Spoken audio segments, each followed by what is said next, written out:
masasabi niyo sa Manila Bay ngayon? Hindi pa namin nakikita totally yung yung mismo place. Pero hopefully maging siya, talagang may pagbabago, maging maganda. Paglaw. Ito, ongoing pa rin ang rehabilitation dito sa may Manila Bay.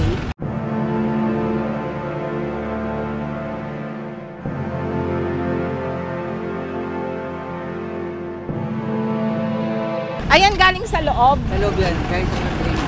Okay. So, ito palang mga tinatanggal nila dito ay galing sa drainage. So, ibig sabihin, dati ang daming nito, puno. Yan yung mga laman yan, no? Ayan, so, ang ginawa, ayan, tinanggal nila. Ang dami. At yan, nililinis. Kaya pala, bawal po muna dito. Ayan, thank you po. Hanggang kailan po kaya ang ganyang, yung trabaho nyo dito? Ako, US Embassy, ma'am. Matapos namin.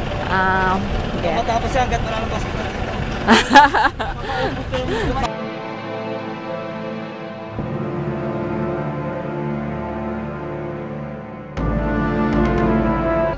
Bawal pumunta muna dyan sa may dyan, sa concrete wall na yan. Tsaka may mga butas-butas dyan, hindi safe. Lalo na kapag may mga bata. Hindi nga, delikado nga. Naman po, naunti-unti na namin. Malaki na po pagbabago talaga. Yes. Po yan, every Saturday may mga naka-assign. May marami pong mga NGO na tumutulong din. Naman po. Ayun. So sila po ay mga MMDA, Metro Manila Development Authority. Marangal, matapat, disiplinado ako. Ayan, thank you po.